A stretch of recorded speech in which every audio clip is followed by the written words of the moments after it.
Thank you everyone for joining us for this webinar, Finding and Providing Help in the Entertainment Industry. My name is Mallory Misnarsik and I'm the project manager here at Harman. Just a few things before we get started. Everyone on the call is muted to keep down noise levels during this webinar. However, there is a Q&A function where you can submit questions to the panelists and they'll try to answer as many as possible at the end. This webinar will also be recorded and a link will be made available a few days after this presentation. We do have a number of other webinars taking place over the next few months for audio, lighting, video, and control. We encourage you to take a look at the different webinars in our Learning Sessions workshop series on pro.harman.com, as well as visiting Harman Professional Training to see our many on-demand and certification courses that are available to you for free. And now I'll pass it over to Brad Schiller to introduce our panelists.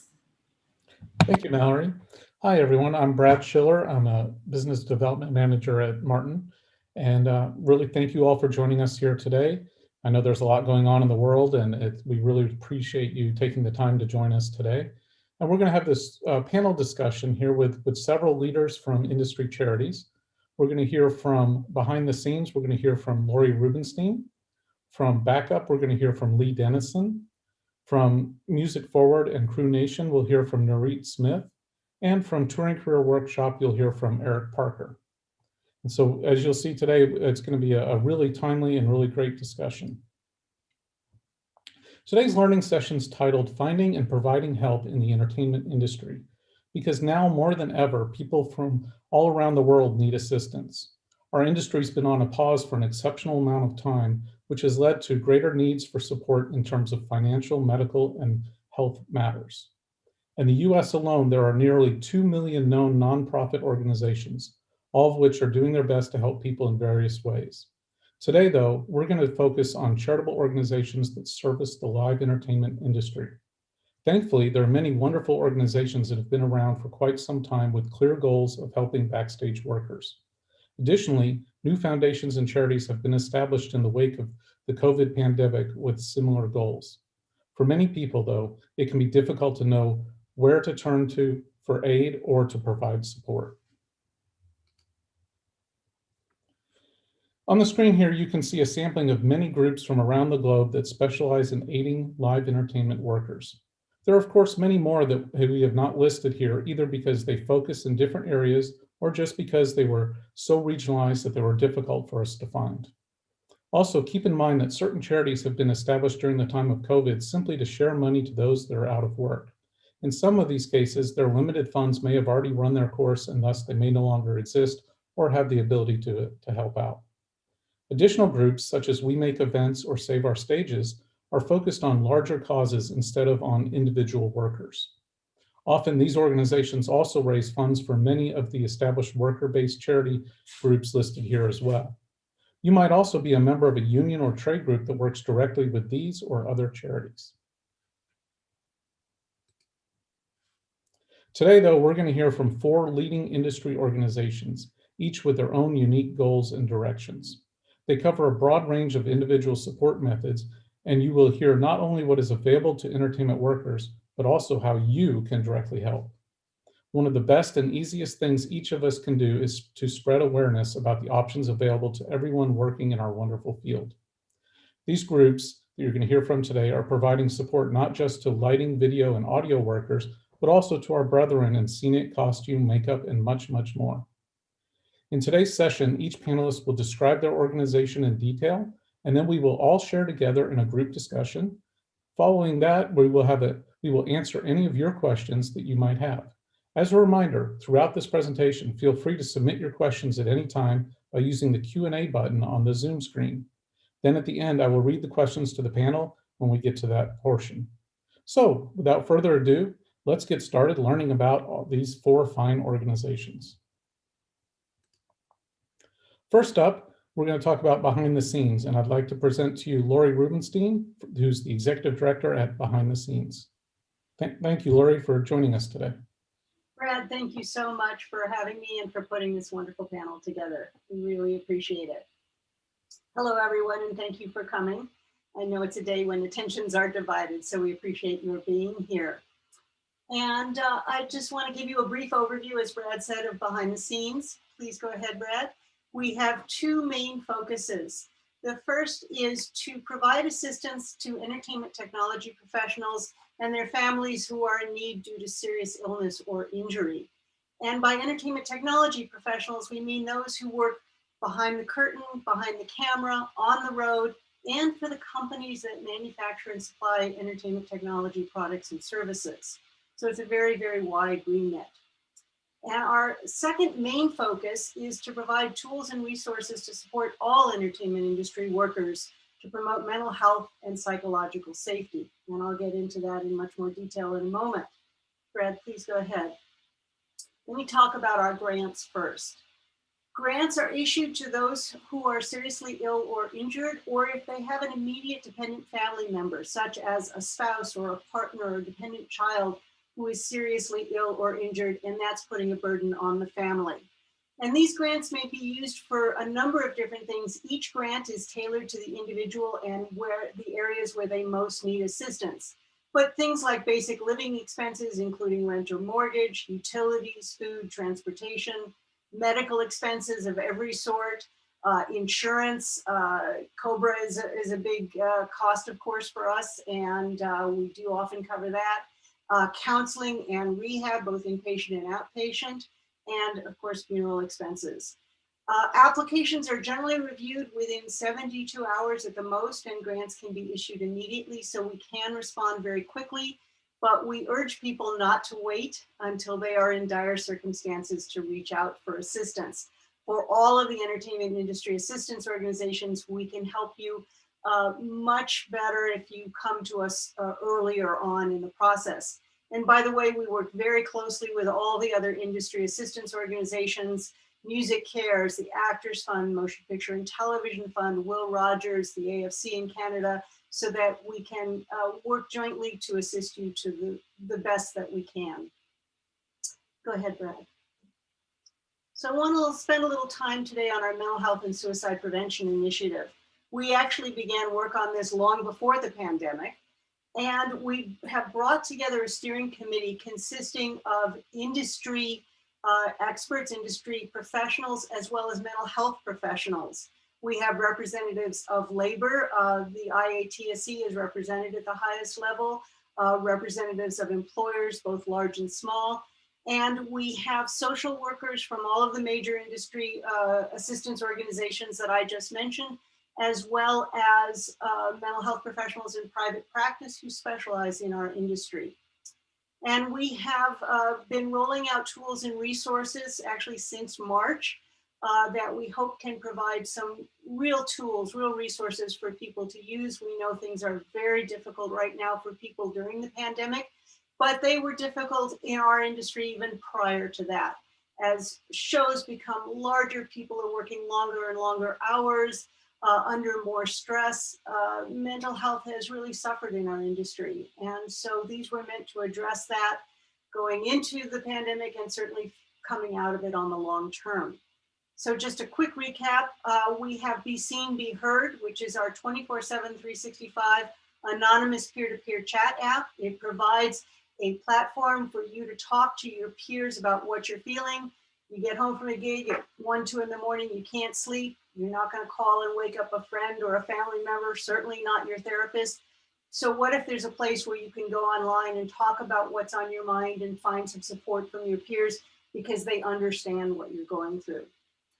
An online therapist finder that only includes therapists who understand our industry. When we conducted a survey of our industry, we found people were really frustrated with seeing therapists who didn't understand anything at all about what their life was like and who made suggestions that were just completely unrealistic. So only therapists that have an understanding of our industry are included in this. We have online behavioral self-assessments because right now people are feeling things they just haven't felt, or certainly not to the degree that they've ever felt before. So it's a way for you to go online, take a completely anonymous self-assessment. No one ever knows you've taken it, and get a sense. Maybe you're dealing with anxiety or depression, substance use, eating disorders. This will give you a sense of whether or not you are and how to approach it. It'll educate you. It'll give you some language to use to help describe how you're feeling and guide you to some resources. And of course, we realized as we were researching those resources, it can quickly become overwhelming, especially if you're in any kind of distress. So we wanted to find a way to bring you that information so you could get to it and get to help quickly. So our resource links are available for the United States and for Canada, and they're just well organized, and they'll get you right to the kind of help that you're seeking.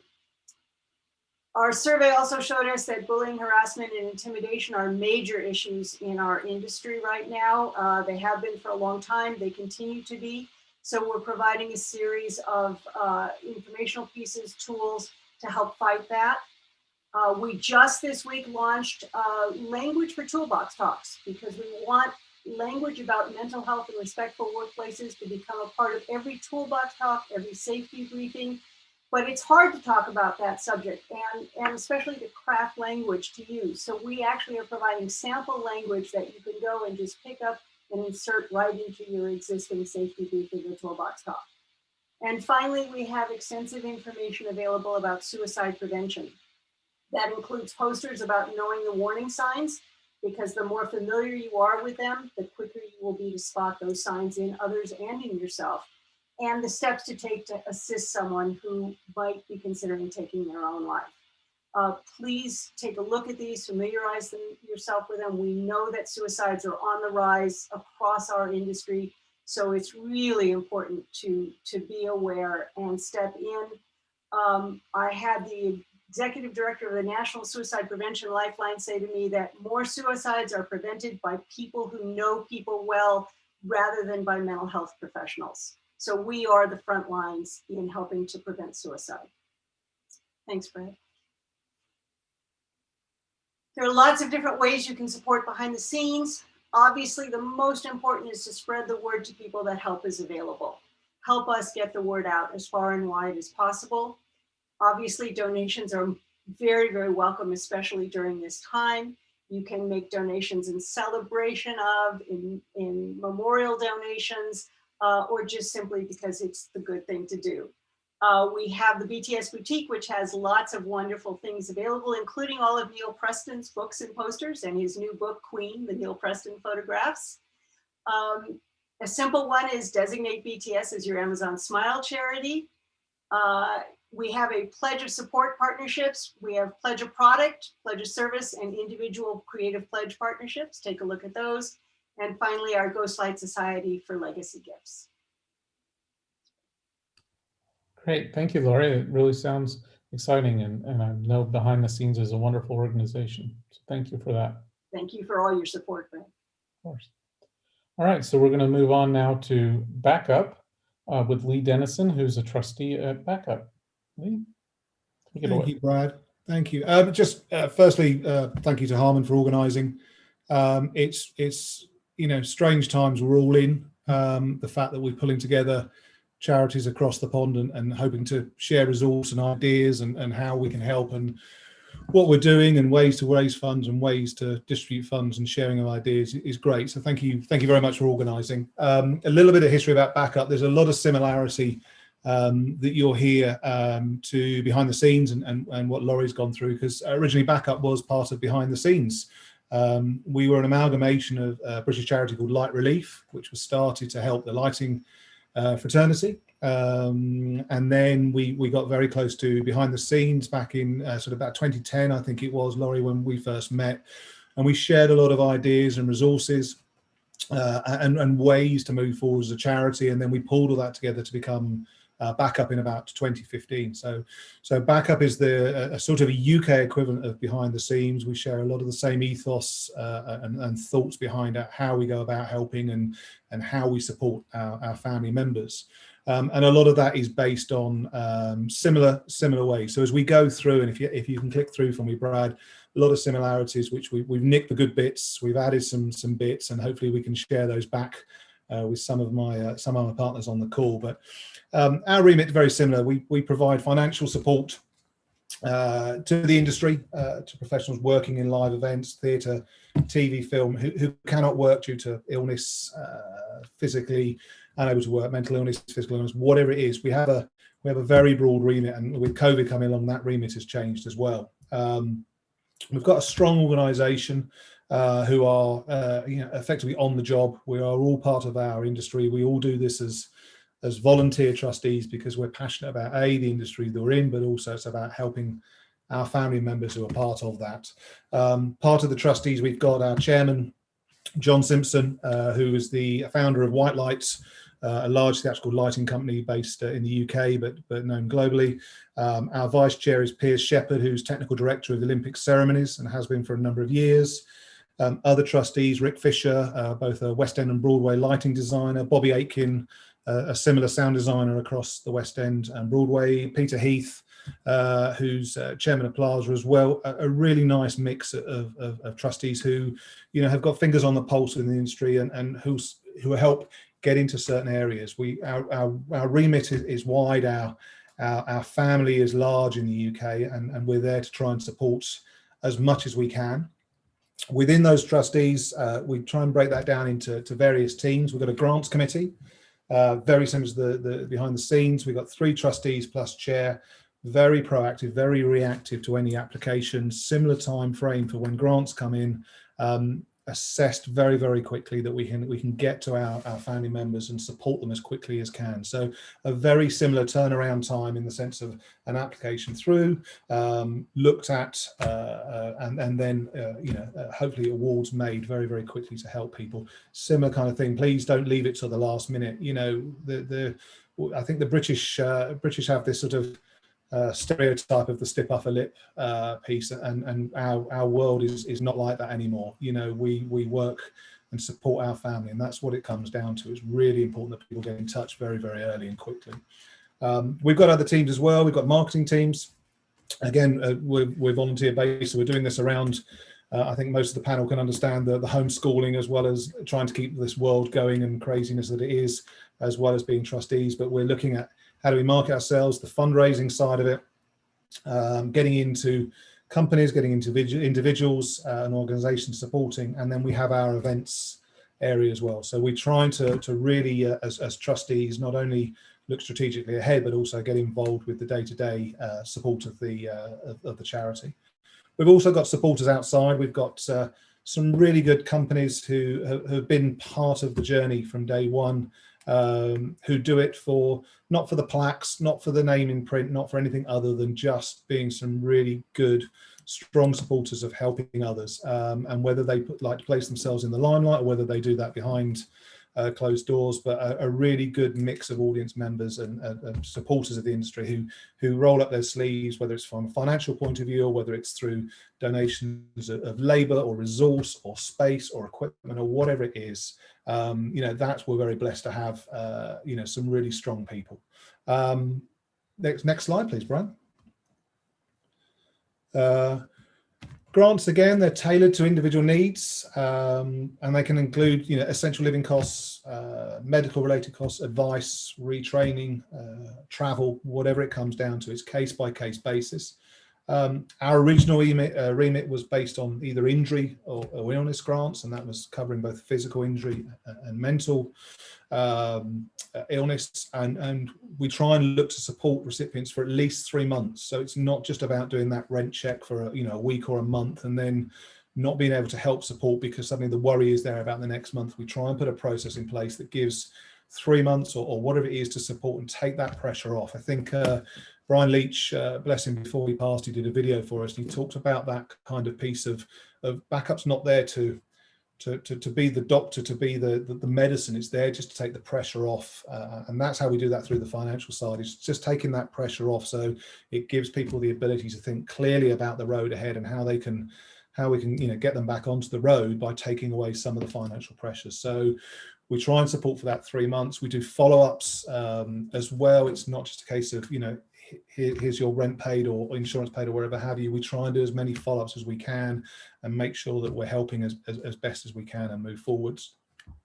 What we've also seen is a huge increase, as Laurie's detailed out, and behind the scenes in the States have got a huge arsenal resource there. But mental health is something we can talk about now, and is something that we shouldn't shy away from, and it's something that's really important, because you can't see when somebody's suffering from mental health. You can see if somebody's broken their leg or hurt their arm or or how do you, but we can't see mental health. And again, that stipper upper lip is really starting to, to be moved to one side, and people are being more open now with wanting help and support. And whilst we're not trained professionals, we are looking at pushing people and showing people options, whether it's telephone support, whether it's paying for counselling, whether it's putting people through some kind of support-based environment. That's something that we're really trying to do here, and we've seen it, so many of our colleagues who are not with us anymore, not through illness of a sort of a cancer type, but through a mental illness, who have just have gone nowhere, have nowhere to go, and are not with us anymore. So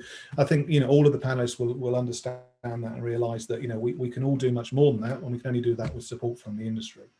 Other grants, it's horrible, it's really, really horrible, but people are coming to us asking for money to pay for their funeral, and if it's not their funeral, it's paying for their partner's funeral. And again, we shouldn't be doing that. Not in our industry. We shouldn't be able to doing that. We shouldn't, not be able to pay for our funerals, and it's a really hard thing. So again, there's all that other side to it. It's not just paying for insurance or paying for a pair of crutches or paying for something injury related. It's paying for people's, just again, taking that pressure off. They don't have to worry. So we're helping as best as we can, and covering and supporting as best as we can. With COVID, we've had a remit change. Where we've now put our hardships grants into place, and we're working really closely with the industry, because there's a huge amount of freelancers both in the UK, both in the States, from our side, have fallen through that net, who've fallen through that government support scheme where they have had no support. They haven't been able to claim any benefits. They've had no income coming in for 12 months now. So we're on our third round of hardship grants now, trying to support and target individuals who have had no other support from the government. And up until now, we've got through, I think it's about nearly £500,000 worth of support to the UK live events industry. And there's more to come. We're on our third round at the moment. I think there's going to be another round probably in the next couple of months. So again, we're trying to act and support where we can. We've had a remit change, which took a while to get through, because we have obviously the Charities Commission. Same in the States, is that you have to be very careful with how you define yourselves. But COVID might go away, but we know that there will be the other things to follow. So we've tried to be as a dynamic charity as possible as we can, and react to the world that we're in. Thank you, Brad. Donations wise, well, I mean, yeah, again, similar to Laurie, we can't function without donations, and we're truly grateful to the donations we get. We have various levels of supporters. Sometimes they're just a one-off, whether it's a company or an individual. Sometimes they're continuing, and we run a gold, silver, bronze recognition system for that. We have a platinum scheme, which is donations, could be one-off from £1,000 upwards.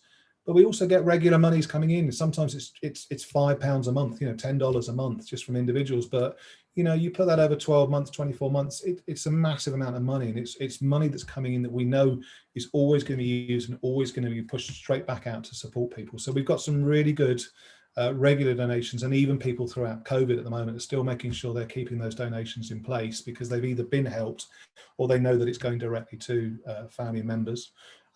We have a similar, I plagiarized this from Laurie, the Pledge of Products, which is a great initiative, and again, manufacturers, rental companies can get involved, whether it's naming a piece of equipment or highlighting a certain individual gobo or piece of color or equipment that's either for sale or for rental.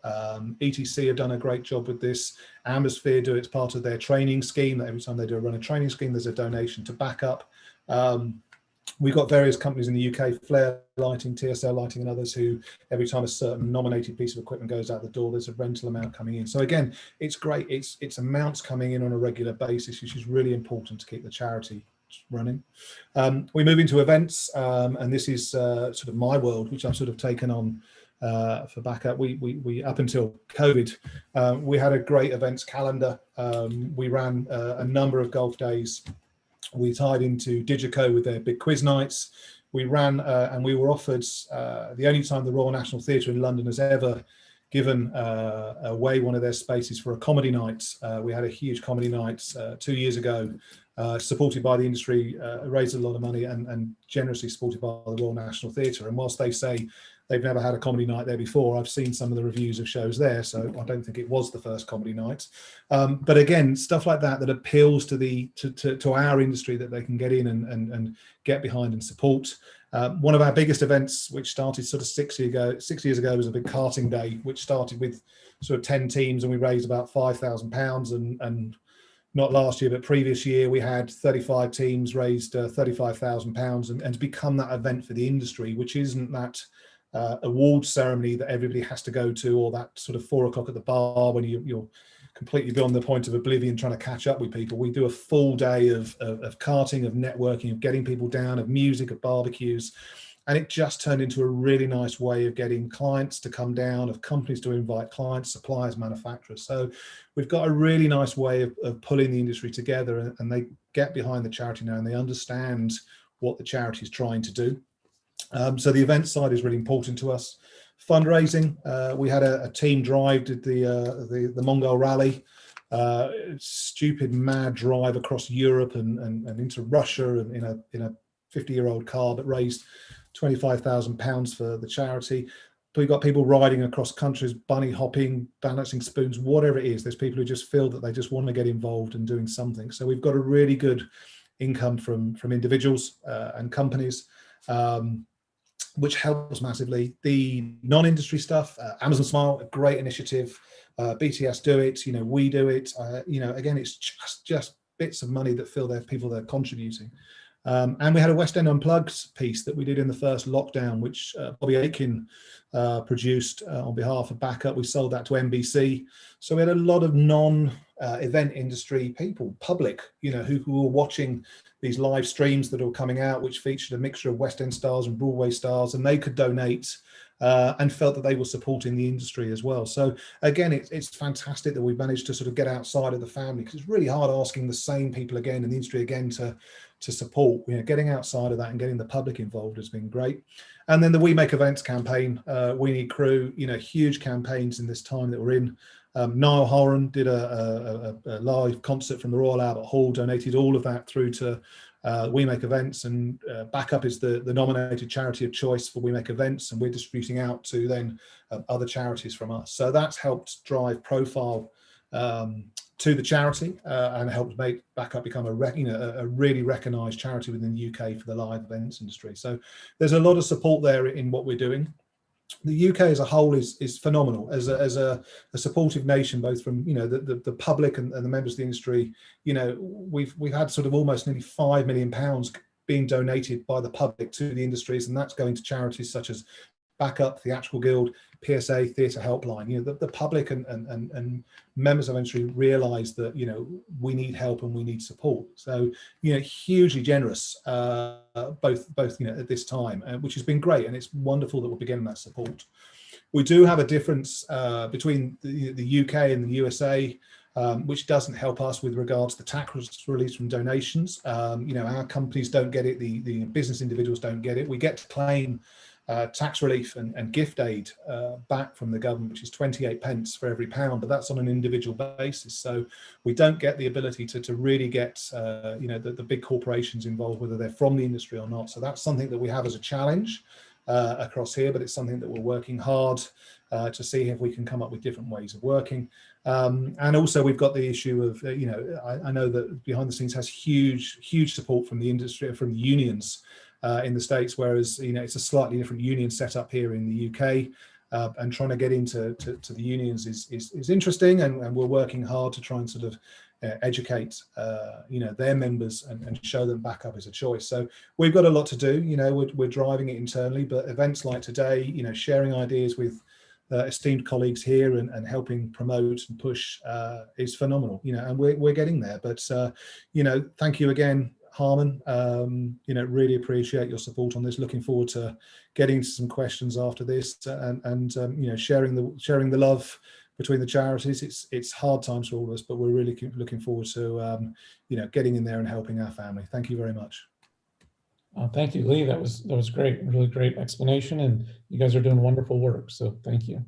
Excuse me. All right. So next up, we're going to talk with Nurit Smith, who's the Executive Director at Music Forward and Crew Nation. So Nurit, take it away. Hello, good afternoon, good morning, wherever you guys are. Thank you again to the team at Harman. I think that just giving us this platform to share and the awesome work that all the panelists are doing and have been doing for years. And I think as we all realize together, we are stronger. So thank you. Next slide. Music Forward was, excuse me, initially established as the International House of Blues Foundation in 1993. And we manifested the House of Blues core belief of unity and diversity, help ever, hurt never, with programs in schools and venues and communities that showcase the significant impact and influence that African Americans have had on and continue to have on America's music and culture and art. We're still rooted in these tenets, but now as Music Forward, we focus on an unmatched access and opportunity to break the barriers of gender, poverty, and race by providing information, tools that spark discovery, chart careers, and build sound futures for young people into the music industry. The crews that we rely on to power live music are vital to the industry and therefore a critical part of the Music Forward family. And in partnership with Live Nation, we established the Crew Nation Fund for assisting music crews working within the industry who were impacted by the COVID-19 outbreak. And we've been honored to play a role in developing and managing the Crew Nation Fund. Next slide. So the purpose of the Crew Nation Fund, I want to just take you guys back a little bit. Do you remember that moment when those stories that we were hearing in the news began to reverberate in our reality? And it felt like the clubs and theaters were the tip of that spear. And I remember sitting in a meeting and learning that Flesh God Apocalypse couldn't fly in from Italy. And I, outside of the fact that I kept on getting stumped to buy that name but the travel ban was starting to hit the clubs and theaters, and then the capacity caps. And then on March 16th, we were all in quarantine. This fund was a direct response to that complete shutdown of live entertainment and touring. And when it started, COVID-19 was reverberating across the entire globe. There were a lot of internal conversations at Live Nation on what the impact was going to be for all our communities and what our role would be in protecting those closest to us. Live shows wouldn't be possible without touring and venue crews. And so Michael Rapino envisioned this fund to provide a helping hand to the crew members who depend on shows to make a living. As a longtime partner of Live Nation, the Music Forward team was tapped from the start to help navigate all the logistics and management of the fund. And even philanthropy has been woven through the organization since its inception. And we had that internal team and the tools and the mechanisms and the 501c3 status to help realize this vision. We worked closely with Live Nation teams to tap into those resources in order to have the greatest impact, because we pulled up this fund in 2 weeks and we wanted to stand it up as quickly as possible. Live Nation seeded the fund with an initial $5 million, then matched donations for another $5 million, which spurred artists and industry leaders and partners around the world to activate in creative ways to leverage their platforms and brands to raise the additional $5 million.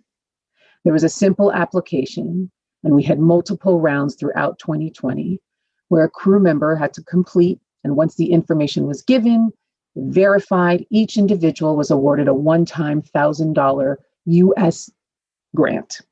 I just want to make sure it was US dollars because we reached globally. In the past 8 months, we've granted nearly $14 million, almost $2 million to crew in the UK as well. And we're currently working through the final rounds of applications for 2020. We've sent awards to crew in 50 states, 48 countries, and across 6 continents.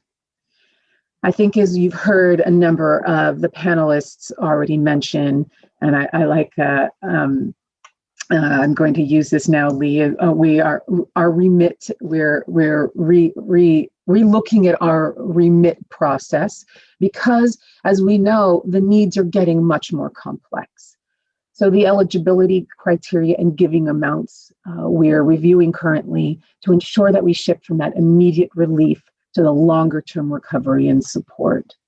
And we're still moving forward with a lot of fundraising efforts because the sheer volume of people on a global scale who need help is massive and probably more than anyone realizes. And the depth of the need continues to grow.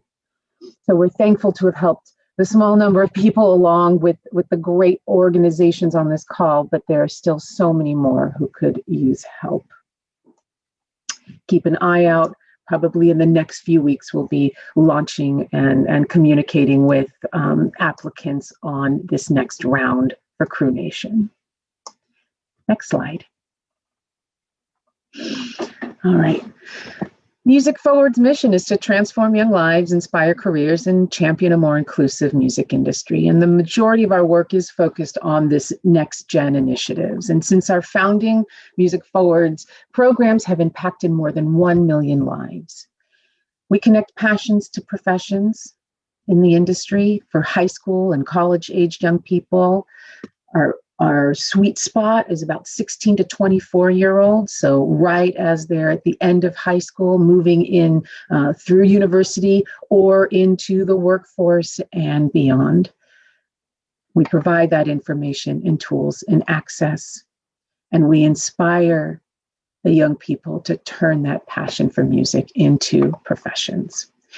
Our creative youth development programs provide a platform also for industry leaders to mentor young, diverse voices and for participants to gain a thorough understanding of the knowledge, the skills, and behaviors necessary to succeed in the industry.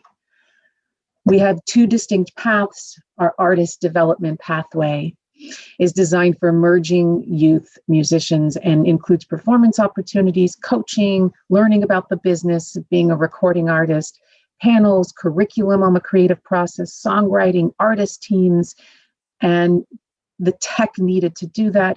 But most importantly, giving them that opportunity to perform, coached, and receive feedback.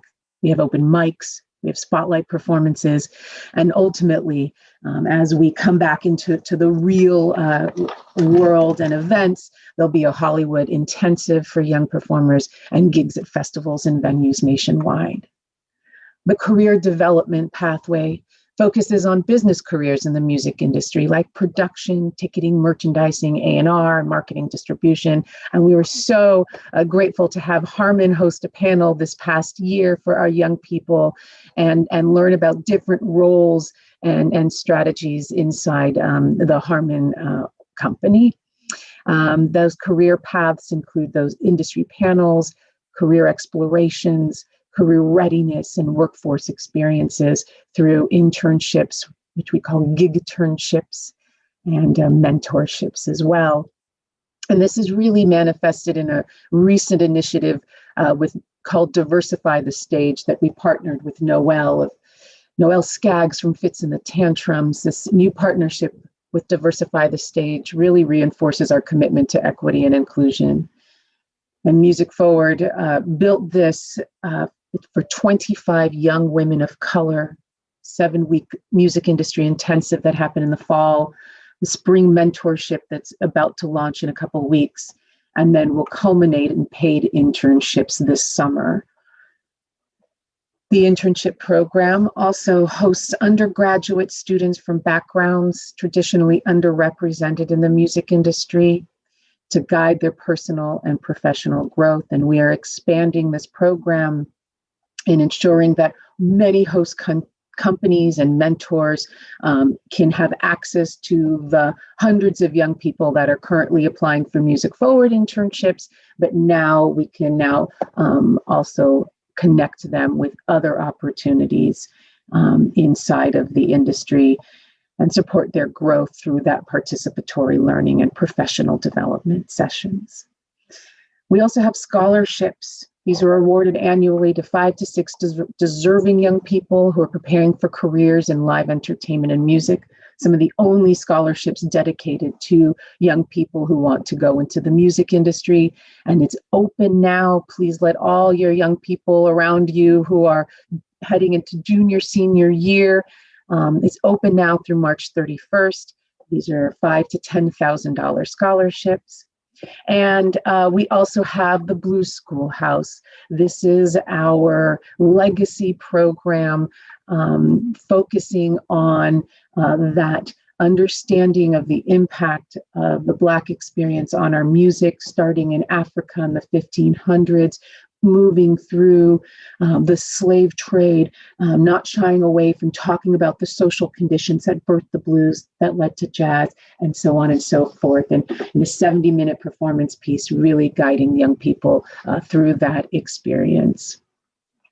We create equity by acknowledging those historical barriers into the music industry and increasing access and opportunity for all youth, amplifying underrepresented voices, and building future leaders who champion diversity and equality. Next slide. I have been in awe of how much folks have been stepping up, both individuals and corporate partners, into both Crew Nation and for Music Forward. From $5 to $5,000 to $1 million, we have seen artists stepping in to this role significantly. I think Lee, you alluded to some of the partnerships that have supported your organization. Artists have a firsthand view of how critical Crew are to creating the concert. So the work that they've done for Crew Nation alone has been spectacular. Donations from artists like John Mayer, Cher, U2, Metallica, Coldplay, Justin Timberlake, Depeche Mode. Artists like Aerosmith, Anderson .Paak, and Kiss donated proceeds from merch. I've been amazed at how much support we've received from merchandising. It's amazing. 21 Pilots also donated proceeds from their songs. So having just linking and supporting the programs that way have been amazing. We have Roction, a trademark. This is our Roction store, the signed memorabilia, experiences, all of that as well. Just hearing about this sort of pent up energy right now that folks with money have as well, to want to have these experiences. So if artists that already have that heart to them continue to donate and support all of our organizations, it's amazing. So thank you for that. We have events and live streams. We want to start building more events as well. But Lee, I'm excited to head over to London to join some of your work as well, your events, because they sound spectacular. So I'm looking forward to just getting back into that world and making that a reality. But volunteering, I think that's what we want to offer here today as well. Sometimes that helps get out of your own head and looking towards the future. And I encourage all industry professionals to get to know us more, fill out that volunteer form, sit on a panel, join us in a group mentorship style work, but really giving back, I think also helps raise spirits and gets you out of your own head at times too. But I encourage all of you guys to get to know us more and see how we are working to build a vibrant and richly diverse industry, and join the movement. Thank you. Thank you, Nurit. That was wonderful. Your organization does some really cool, different things than what we've heard before, and it's really wonderful the way everybody covers everything, and I appreciate that. So next up, we're going to hear from, I'll click on the right spot, from Touring Career Workshop with Eric Parker, who's the Associate Director there. Eric, welcome. Please tell us all about Touring Career Workshop. Hey guys, thank you so much, Brad, for having me, and Harmon. This is incredible. Everybody's doing such good work here, and it's been, even in 2020, especially in 2020, it's been so cool to see just how the industry comes together to help one another. So it's been a really, really special thing to watch. The Touring Career Workshop, we call it the human resources for touring professionals. A guy named Chris Lyle, he's been a production designer. At the time we started, I think it was like 2 decades. And he's a huge mentor, a huge friend of mine. He came to me and I was just getting in the industry. Go ahead and let's go to the next slide if you wouldn't mind. He came to me and he said, you know, Eric, I see this need. And what it was he was seeing his mentors and the people that have been in the industry for 20, 30, 40 years hit the end of their tenure within the entertainment industry and not be prepared for it, not have the financial security of a retirement plan, not have health or health insurance throughout the tenure of it, have failing relationships. And he said, what do you think about doing something that will allow people to just come and think? That's kind of our big mission, is just to get people to think. So in 2011, we did at a local college, we just put together a quick workshop of, I think we had 13, 15-minute sessions. He completely funded it. And we were trying to figure out ways to get information in front of people. And we had all these speakers from all these different areas, whether it's tax planning, financial planning, liability planning. And we had 50 people show up, and the feedback that year showed us that some people are willing to think. They want to learn. They want to experience the best out of this career that we can have. You know, he used to joke that it used to be about sex, drugs, and rock and roll, and now, you know, it's an actual viable career that you can go and tell your parents proudly that you do, right? So we moved the event. We now have about 300 to 350 people every fall. We've had it that come in here in Nashville.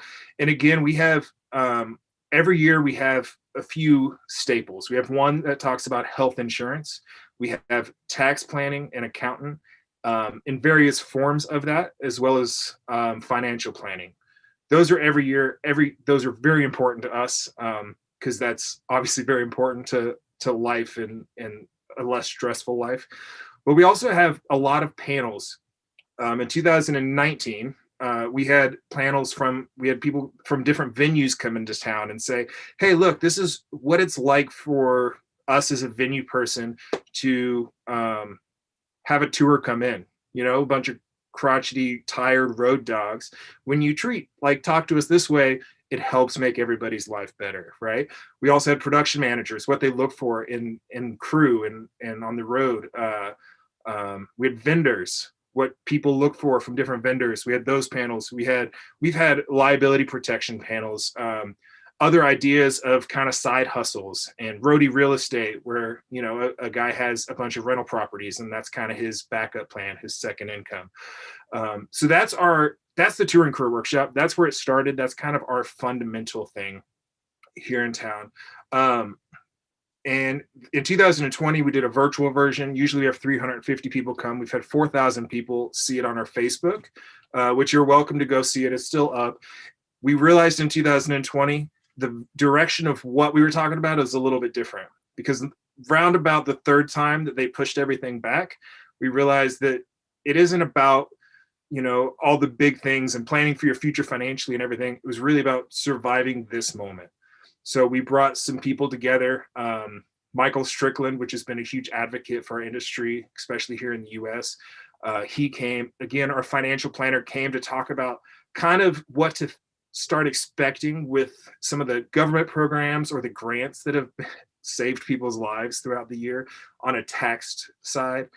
Financial planner to just kind of say, it's going to be okay. You spent your savings fund. That's what it's for, the emergency fund, but it's going to be okay. We'll build that kind of stuff back up. So we did that in 2020.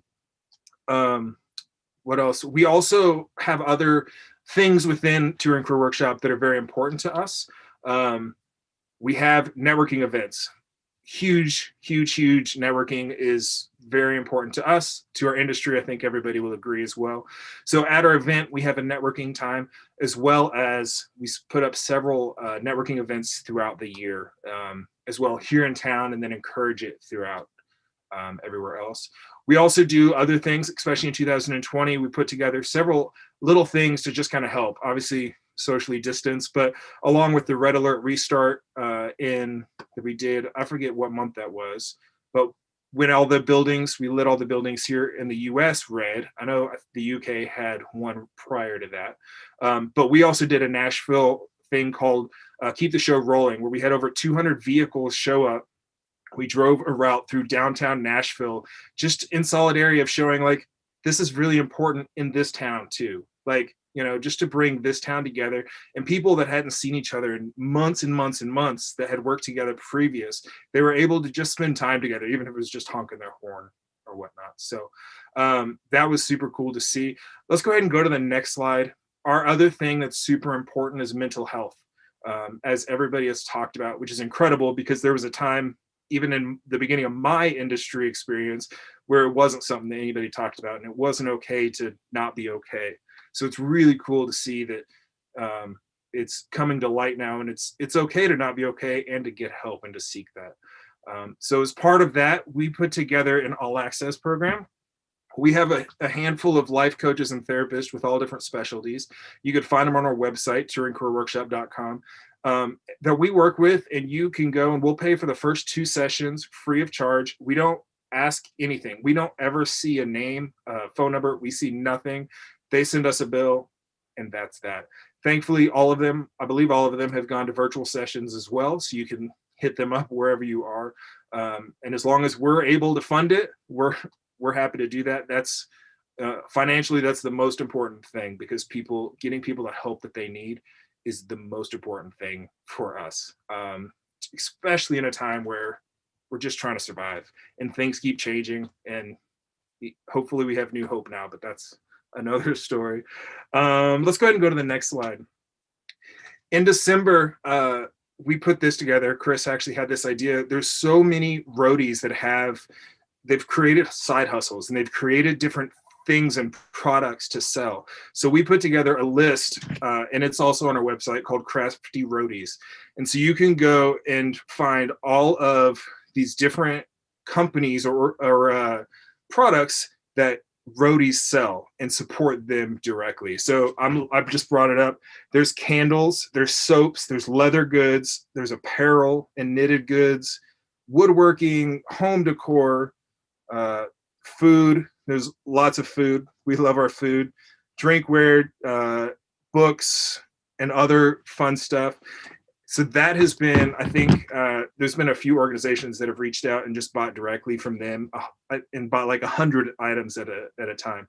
That is a game changer in a month for a roadie, just to continue moving forward. And that's a way for you to support them directly, which has been incredible. So highly recommend you going. There's over 50 things. If you are a crafty roadie, feel free to go. There's also a button that says, I'm a crafty roadie. Put in the information and we'll get you on the site as well. And feel free to share that as much as you can. Let's go ahead and go to the next slide as well. The way to support us, we do take direct donations on our website. We do that. We are mostly supported by sponsorships. And what's really cool is that most of our sponsorships are competing vendors, competing manufacturers, and just really the industry that comes together and says, this is important. This is important information. People need to hear it. All the different vendors, employees come and learn, as well as the vendors, a lot of them speak. Same with the manufacturers. So it's really cool to see that. So most of our finances that we use throughout the year is sponsored by all the vendors and manufacturers for the event that we usually have. And then we have that money that kind of lasts throughout the year. So, but if you would like to be a sponsor, you're welcome to email us. My email address is eric@touringcareerworkshop.com. It'll come up as well. And I can get you that information. We'd love to have you as a sponsor and have you alongside with us. And the last, I put it on here again, Crafty Roadies.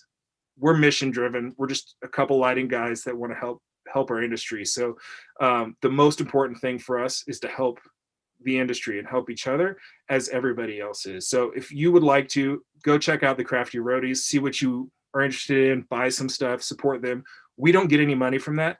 Literally, the links take you to their pages, and that's the last we hear. So we'd love to find out if you do buy stuff. We'd love to hear about it and whatnot. But that's the Touring Career Workshop. Super. Thank you, Eric. That was wonderful. And Crafty Roadies is a really cool, different initiative. I like that. I like all of it, but yeah, that was great. All right, so we're going to move on from now we've learned about everyone. We're going to move on to a short little panel discussion with a couple of questions I put together that I'd like to pose to the group, and each of you can choose to answer however you wish. So the first question is, what are the current needs that you're seeing people are seeking out the most? You know, there's been a lot of talk about finances and about mental health, but where are you actually seeing right now is the biggest drive that people are needing?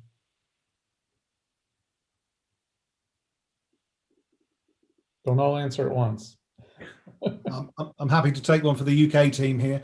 I think this is probably the same anywhere you go. It's our freelance community who, you know, have had no government support. Have, you know, their savings have gone. Their family members. They're running, you know, homes. They're homeschooling, and it is straightforward money needed to pay the bills. You know, and that's fundamentally the bottom line. It's not anything sort of weird and wonderful. It's keeping, you know, roofs over their families' heads, keeping food on the table, and paying the bills. You know, it's such a horrible time out there for our industry, and for, you know, the bulk of our industry who are freelance. So, you know, basically it's just keeping people in a house and keeping the bills paid. And I'm sure that's exactly the same in the States. It is. It's, you know, and it's not just the freelancers, because the folks who have had regular full-time jobs are all out of work now as well. Most of them have lost their health insurance as well. So as Lee said, the need is absolutely dire. And we know that it's not going to end anytime soon for our industry. Right. Yeah, I think in that respect as well, like, people are looking for jobs, a side hustle of some sort, just something to get them through. And even that is super hard. Like, for example, personally, I've applied to probably 50 jobs and I've gotten one interview because people don't know what we do. And as much as I've taken the music industry and the live entertainment industry out of my resume, it's still really hard to say, you know, all the really important and hard and difficult situations that we've all encountered and overcome and created epic things. Like, it's still really hard. So money is really important, and support on just finding some sort of work, you know, and then mental health and everything that we've already talked about. You know, at the beginning of this, it was okay, cool, we'll get a few months, it's all going to be good. And we're almost a year in, and we still don't actually have a timeline of when things are actually going to be good and we're all going to be back to work. And that's, I think, super hard on people, mental health, you know. Absolutely. I think we also have to look at some of the national programs that are being discussed on a federal level, but really connecting the entire creative economy together and ensuring that as we're building back through recovery, that we're supporting that social safety net for the creative economy. There's WPA programs that are being discussed, and I think that mentioning this idea of being stronger together, that we need to, especially those of us in leadership positions, continue to make those connections for our communities that we serve, and ensuring that philanthropy and the government is all aligned on those needs as well. Because one of the things I think we're all hearing is not only are our applicants experiencing food insecurity, rent, mortgage, health insurance, mental stress, they're supporting family members, but they continue to express the love of their jobs and the community, right? So that we can never take away, and so how do we continue to support that? All right, definitely, yeah, those are good points. Nuri, during your portion, you had some really great stats as far as countries and number of people, But I'm curious if there's any drive or insight into what types of workers are we seeing? Are we seeing more of venue type workers getting, I mean, people actually getting the help? I mean, obviously everybody right now needs help, but is there an area that we're lacking reaching out to? Is it more lighting people than audio people or video or makeup? How is the industry as a whole of entertainment workers? Are they getting help? Are we reaching the right people? You know, one of the things that I heard early on, and I don't know if you guys sensed this as well, that some of the conversations, even in the group therapy sessions that were popping up in these virtual spaces, that they turned into technical assistance conversations, like, what are you applying for? How did you apply? What do you need? You know, some of that, I'm really intrigued, Eric, by the human resources stuff. I mean, we received people taking a photo of their backstage pass as verification that they worked. Or I love, you know, people, you know, putting 15 1099s on a floor, standing on a chair and taking photos. I think we've all seen them, but how do we support, you know, I do get concerned that we're not reaching those that really need the help because we're still doing everything electronically. But we have seen everything. It came in rounds for us. Again, the clubs and theaters, some of the tours that got canceled. Then we saw the festival season during the summer as well come through. But we got audio engineers, backline technicians, hospitality, front of house, pyrotechnics, all production managers and coordinators. We got the span of it all. Yeah. I think, Brad, that one of the most difficult things is reaching the people who don't necessarily have a central point of getting information. Union members, for example, have a centralized data point, centralized place to get their information. But a lot of the freelance people don't necessarily read the industry trade magazines. They don't go to the, even in, you know, when it's normal times, they don't go to the industry shows. There's no real central way. There's no information source that guarantees that you're getting all the way down into the workers at all levels. And I know we've always found that one of the most difficult things. I'd love to hear from the rest of the panelists if they found ways of getting to those people, getting the information that help is available. Yeah, we just again from a UK perspective, originally it was freelancers, you know, who sort of did the first round of hardship applications because they were hit the hardest. Now we're seeing the layoffs, which are coming from venues, manufacturers, rental companies. We've seen, you know, a number of companies go under in the last, you know, number of months. So we're seeing a lot of staff there who are out there now and you know, desperately looking forward, you know, looking for work in any form. But it is that trying to reach people, and we have got, you know, various forums of Facebook pages where people are going, oh, listen, you know, go to backup, or does anybody know in here? And you know, the freelance community as a whole is great at communicating and engaging, and there's a lot of, you know, referrals coming across. We still have, and I sort of alluded at the start of this about the stiff upper lip, and we've still got people who, you know, are in that too proud moment, and sort of we're having to almost go to them because one of their friends has come to us and suggested that we, you know, we might make sort of contact with them. But you know, this whole thing doesn't know any. It's not just taking that you know, that first lighting engineer or sound engineer. This is covering people who've been in the industry for you know, I'm 25, 30 years in, and they're you know, it's another 20 on top of me. It knows no bounds, and we've got people from every single situation, from freelance, you know, basic engineers to production managers, designers, who are all under the same, you know, they're all feeling the same thing, and they're all needing support, you know, and again, that's what it comes down to is that, you know, we've got to come together as a national family, as an international family. The piece, I mean, we could go on for hours about, you know, Eric applying for work. You know, you can do those jobs hands down, but nobody understands our industry and how our skills are completely transferable. You know, there's jokes at the moment. Give us the vaccine in the UK, we'll have the whole country done within 24 hours, and they'll get a beer, and they'll get a backstage tour, you know, and they'll get the T-shirt. But, you know, again, how do you show people outside our industry? So we have to do it internally. We have to do it through word of mouth and just getting out there and getting into people. But it knows no bounds. You know, there is no discrimination at the moment of who needs help and how to get to them. We've just got to come up with ways of getting to them quickly. Terrific.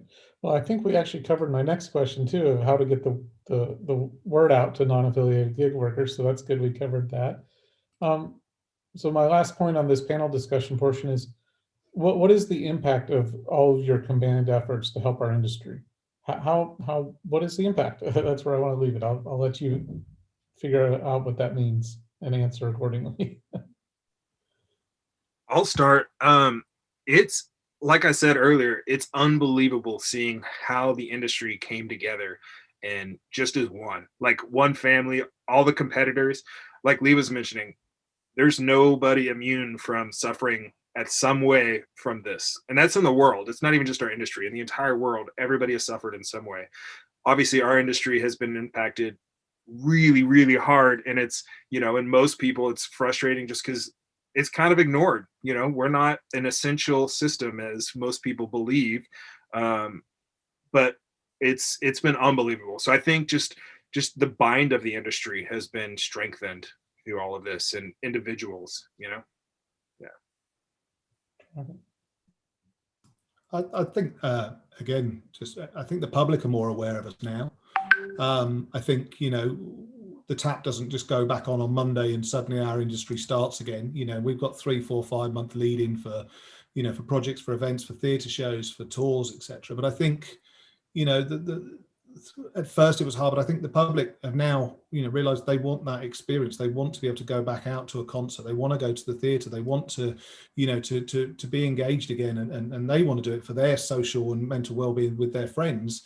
And they suddenly realize there's an industry that does this, but they can't do it. And God forbid, there's going to be people who aren't around to do that. We're running out of people who are going to stay in the industry because they've got to reskill and they've got to look at, new educating themselves and getting out there. So we're going to lose a lot of our skill sets, which is an amazing skill set, globally, what we can do. So I think the public are becoming more aware. We had hard issues with Parliament and our government, and having big names and names of Andrew Lloyd Webber has done huge amounts just from a theatre side in the UK, and has really sort of opened a can of whoop ass, excuse my Americanism there, on the UK government, and that's helped highlight that into the public world. So I think the public that's a really good effect of what we've been trying to do. But fundamentally, helping people is the best thing we can do. But if we can get the industry and the public aligned, that's got to be a good thing as well. I think that one of the major things that's come out of all of this is that it has really brought the conversation about mental health to the forefront in a way that it wasn't before. It's made it okay to speak about it. It's always been, tremendous stigma attached to it. And that conversation had been bubbling up to the surface over the last few years. More and more people were starting to talk about it, but this has really brought it into everyone's awareness. And particularly because our industry has been hit so hard, I think people are just much more aware. And I hope that what it means is that awareness of it will continue as people go back to work. We know that there are enormously high levels of anxiety associated with people going back to work. And because they're going back to workplaces that look entirely different, look and feel entirely different than they did when they left them. And so the hope is that we'll go back with a heightened awareness of psychological safety, of mental health, and carry that on into the future and take better care of our industry, because it had become a real problem in our industry long prior to the pandemic. But the inroads we were able to make were very small. So hopefully this allows us in a way to take a giant leap forward in caring for everyone. Yeah, this idea of these highly skilled workers as well, and that the public is realizing this. I'd love to see, at the crawl at the end of movies, I'd love to see something like that for live entertainment, because I don't think people fully understand how many people surround an event, a festival, a tour. I think it would be awesome to be able to really showcase all those names and all the people, because they're such highly skilled workers, and to really elevate and celebrate them. For sure. Well, super. Well, thank you all. We've come towards the end of our presentation here. I've put up on the screen each of the panelists' websites or organization and even their emails. So if you have questions there, you can reach out. We do have a few questions that have come in from the audience here, and I thank the audience for sticking through and listening to all this. It's really wonderful, wonderful information. And if you have other questions, feel free to type those in as well as I read these first few. So to the panelists, I'd like to read a couple of these questions. The first one is, I would like to help today. Where do I start and what can I do?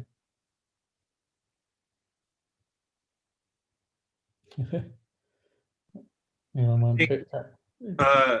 I think there's two things. One, if you have money and you could donate to one of these awesome organizations that are directly helping people, do that. If you don't have a lot of money or you don't have the resources, call somebody that you know that was on the tour and buy them a gift card or dinner or something small. Even if they say no, buy it and send it. It really will mean more to them than you'll ever know. So. And I think reach out to people. A lot of people who are suffering right now don't want to reach out. As someone mentioned, this is an industry of people who are used to taking care of everyone else's problems, not acknowledging their own. But people are suffering. So particularly if you know of people who perhaps are completely isolated because they're living alone, that kind of thing, don't wait for them to reach out to you. Just check in on them. Whether it's a text message, whether it's a video call, a quick phone call, just check in and see how they're doing. It can really make someone's day. Great. Yeah, that's good advice. Next question is, do your various organizations ever work together?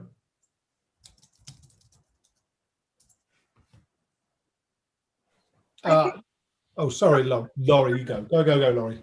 I was just going to say, I think wherever we can find the opportunity to, Narit and I have had a number of conversations about ways.